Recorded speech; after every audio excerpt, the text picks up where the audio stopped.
Alam mo ba, ang aso ay higit pa sa simpleng alagang hayop. Ayon sa mga siyentipikong pag-aaral, may mga kakayahan sila na minsan ay mas nakakabilib pa kaysa sa tao. Matalino, tapat at may emosyonal na koneksyon sa mga taong mahal nila. Ang mga aso ay tunay na kamangha-mangha.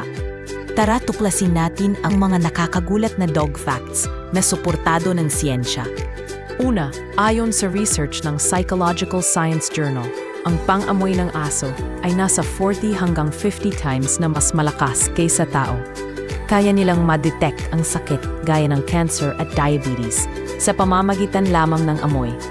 Pangalawa, may kakaibang paraan ng komunikasyon ang mga aso. Ayon sa American Kennel Club, hindi lang sila gumagamit ng tahol, kundi pati buntot, tenga at mata para ipahayag ang emosyon. Pangatlo, malakas ang memorya ng aso.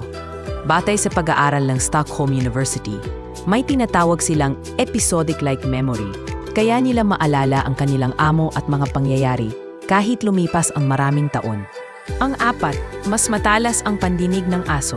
Ayon sa American Veterinary Medical Association, kaya nilang makarinig ng tunog hanggang 65,000 Hz, samantalang ang tao ay hanggang 20,000 Hz lamang. At ang huli ay tungkol sa katapatan. Si Hachiko, isang aso sa Japan, ay naging simbolo ng loyalty matapos siyang araw-araw maghintay sa kanyang amo sa train station sa loob ng 9 na taon kahit pumanaw na ito. Ang kwento niya ay naitala sa mga history books at naging inspirasyon ng pelikula. Kaya hindi napapagtataka na napakaraming kaalaman sa mundo na tunay na kahanga-hanga at siguradong marami pa tayong matutuklasan.